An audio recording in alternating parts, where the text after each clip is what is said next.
Well, if I'm going to keep up with our algorithm, I better post another video. Right, just let's have a look. It's only been a couple of years. Welcome to this long delayed video, recreating one of the most iconic images in sci-fi history, the album cover from Jeff Wayne's musical version of The War of the Worlds. This prog rock, disco, funk, orchestral opera is one of the best albums of all time, and one that absolutely terrified me as a child. I'll be recreating the epic but doomed battle between the HMS Thunderchild and the Martian tripods. My first job on this project was to find a couple of appropriate 3D models, and luckily I found one of a tripod and a Thunderchild. Once I'd sorted out my layout, I sent those to the 3D printer. While they were printing, I set about making the base for my diorama, which was some A4 plywood with some oaken walnut offcuts that I superglued into place. These are to give some rigidity and strength to the plywood, and in order to increase that rigidity and strength, I screwed some screws into the plywood and the offcuts, make sure everything was level and well secured. I then took some wood filler and spread this all over the plywood base, firstly hiding the screws and staples, but secondly giving the base a bit of a sea floor texture using some wavy patterns like the sand on the bottom of the ocean. And once I was happy with that pattern, I took some base ready from Geek Gaming Scenics and spread that over just to give a little bit more variation, some larger stones and sand. And then I went about tapping the larger stones into place, making sure that they were sort of sunk into that wet filler layer. Once the filler was dry, I then sprayed the whole surface with some watered down PVA glue. This is to lock in the sand and the rocks, and also to seal the wood filler, and ends up looking well, let's not talk about that. Well, this is the 3D model. I think it came out really nicely. I was still learning 3D modelling at this point, so there were some errors, but I was pretty happy. And the first thing I wanted to do was hollow out the inside of the model so that I could put an LED light in there for the eyes, and run a wire through where the heat ray would come out so that I can wire up a flexible LED filament as the heat ray. So I've just drilled a hole through there, hollowed out the passage for the wires, and just a quick test to make sure everything is wired up correctly.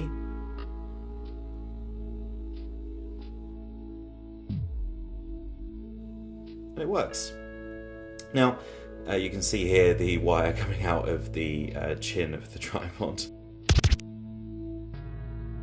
The wire then runs out from the tripod down the back of its rear leg, so it'll be mostly hidden.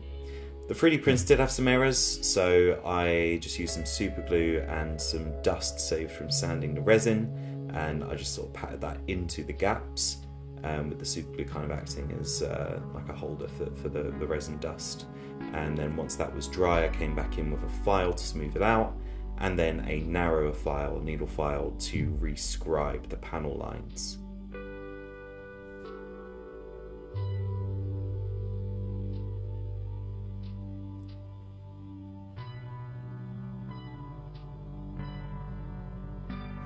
Then it was on to assembly, and to be honest, if I did this again, I would probably change these legs on the 3D model, because they were an absolute nightmare to assemble. So much filing and sanding and drilling, and even then it was a really wonky fit.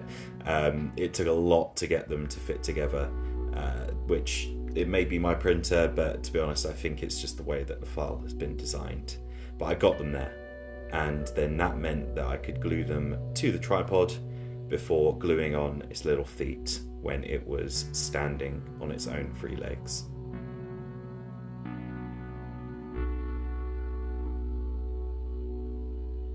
And there is it, almost complete, and with its tiny LED in the eyes, the positive wire coming out of the chin, and it was just a case of adding the supports for the legs, which run from, I guess what you'd call like the elbow joint in the legs, or the knee joint, up to kind of like it's the side of the body.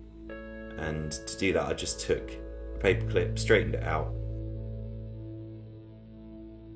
measured it roughly to size, and then cut the paperclip to length.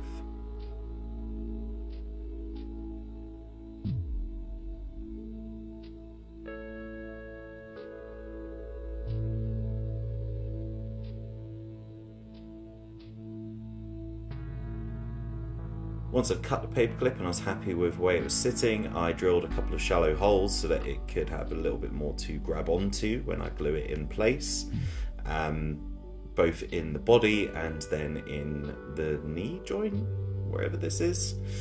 There was already a little divot, but it hadn't really come out very well in the 3D print, so I just drilled a hole anyway.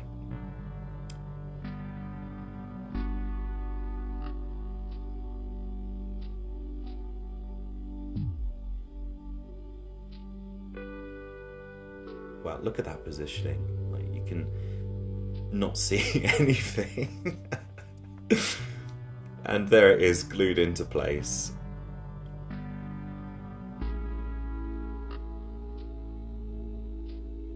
Then it was on to the painting stage. I just gave a quick dry brush of a light tan colour on the seafloor. It's going to be covered in resin. You can barely even see the texture. I'm not entirely sure why I did it, but it looks good at the edges, so I suppose it was worth it. So I gave that a light dry brush of a tan just to pick up any more finer details in a light colour. I gave the tripods a black prime followed by a silver spray with a couple of coats of silver just to give it that solid, bright aluminium look.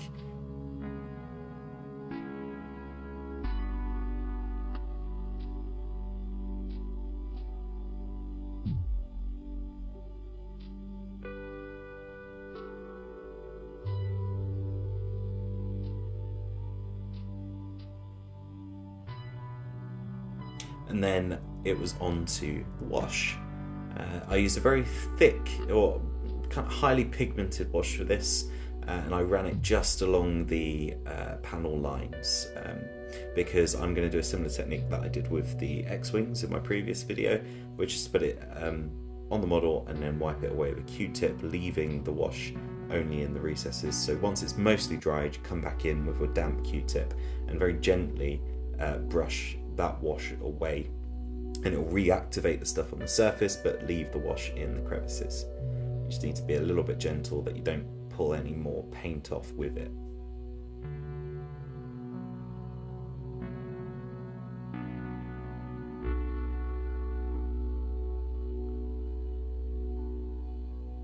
And then I decided that the LED was a little too bright for the eyes, so I super glued some parchment paper painted with a transparent green paint in the cockpit area. This diffused the light, and rather than being a single spot in the middle of the eyes, it was kind of more spread out. It also dimmed it so that it wasn't overpowering, that you could actually still see some detail on the eyes. Obviously on video, when I'm testing it, it still looks incredibly bright, but in the final shots you'll see that actually it might even be a little bit too dim with the heat ray. But anyway, I'm getting ahead of myself. I then painted on a dark green wash on the eye lenses, and that's because they have this tiny little hexagonal pattern which looks really cool and I wanted to pick out a little bit more of. I then did a similar thing where I wiped away the excess kind of in the middle of the eyes so that they'd have a bit more of a glow about them. Once that was on there, I gave it another test. And as you see, still very bright, not as bright as it was before. Then it was on to Thunderchild. I masked off the area for the red section of the hull so I could get a nice straight line, and painted the red in, completely out of focus and off center of the shot as usual. And then I went about painting the metal parts grey or an off-white, and the wood a sort of dull brown colour. I gave it all a black wash after that, and did the same technique of pulling away the wash at the high points, leaving it in the shadows. And that would have been it with Thunderchild. It would have been it, but we had a bit of a disaster, and this was where actually procrastinating helped me out.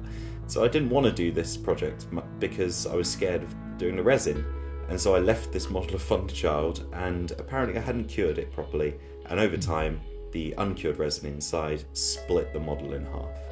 So there you go, procrastination can be a good thing sometimes. So I reprinted Thunderchild at a slightly larger scale, and also added a couple of radio masts, which were a detail that I had forgotten to add in the first place. So this is the repainted Thunderchild, and I think it actually looks better than the last one. The job was then to drill a hole through this model, another slightly nerve-wracking situation, a hole at the right angle so that the heat ray can pass through it into the base of the diorama. I just used a pin vise for that, going from both ends gradually, and then I drilled a hole at the same angle through the diorama base. I used a plastic tube to hold the Thunderchild in place, and then epoxied that into the diorama, and then ran the flexible filament through that plastic tube, and I used some hot glue at the top of the Thunderchild to simulate this kind of like molten blooming effect as the heat rays hitting the hull of the ship. And then I, with that hot glue, painted it in a transparent orange colour just to try and emulate that kind of molten metal and burning colour. I've said colour quite a lot recently. Yeah, and I used a bit of red in there as well. Now, the resin. I was really scared about this, but I've watched so many videos of people doing resin, so many of them fail, so many of them go well. So I did the standard hot gluing, perspex into the diorama, and then running some UV resin along the edges in order to create a watertight, or in this case, resin-tight seal. This seemed to work.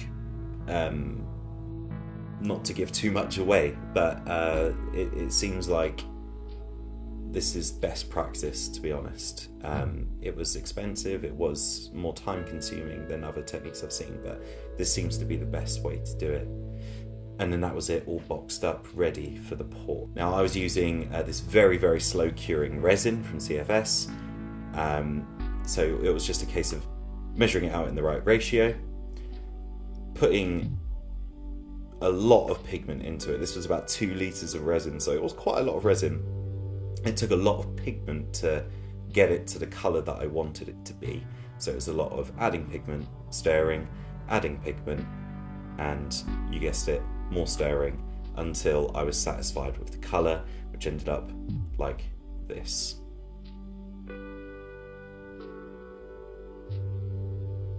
And then it was the pour. I was really nervous about this. It seemed like it went well, and I had to just leave it for 3 days and see what happened. And you can see a really professional use of a sharpener there to weigh Thunderchild down. While that was curing, I took my mind off it by painting a backdrop, because I decided the diorama was a little bit empty at the back. And this is essentially kind of my imitation of the background of the album cover, a sort of sunset scene, clouds and a burning hillside. So I used that, painted this, a combination of the airbrush and paintbrush.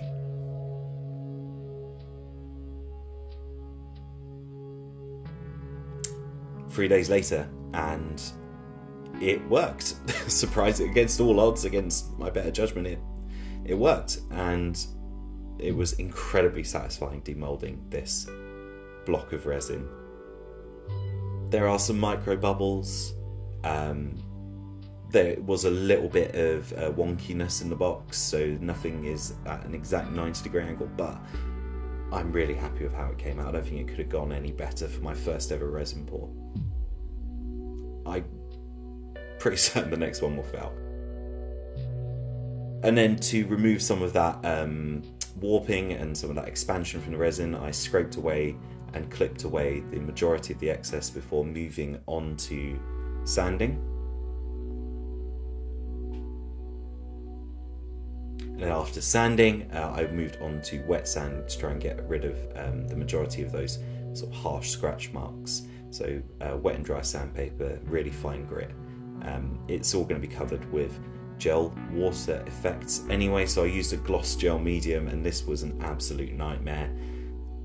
It took 2.5 weeks to almost fully dry, or to go almost fully clear. It was worse than the resin, and I will definitely either be using this in a much thinner way next time, or I'll just use a different product. I was just trying to save some money and instead cost myself a lot of time. Once that was done, I made another mistake, which was to mix up gloss gel medium, baking soda and white paint and use this as the foam spraying off of the ship in the waves. I put a lot of this on the diorama, way too much. I remembered it was supposed to be the east coast of Essex. It doesn't look like the Pacific Ocean. And so I scrubbed the majority of that off before it could fully cure, and I left it as this. So sort of speckled white every now and then, not massive white waves. The cotton wool was a last minute choice because I don't always like how cotton wool looks on a diorama.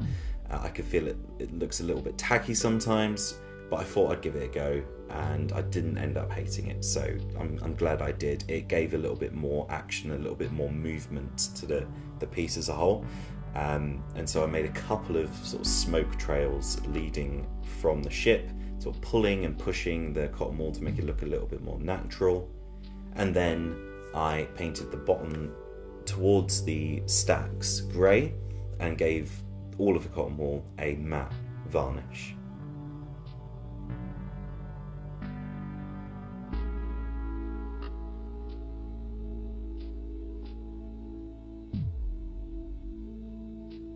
Then all what was left to do is to put a trim on the base using some hot glue and some cardstock,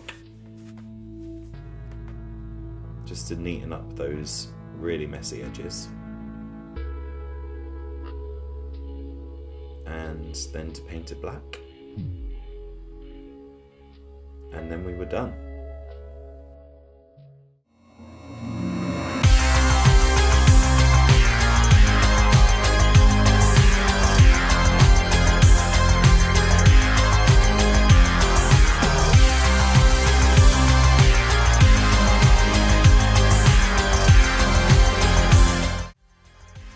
And there we have it, the epic but doomed battle between the HMS Thunderchild and the Martian tripods from Jeff Wayne's musical version of The Waroftheworlds.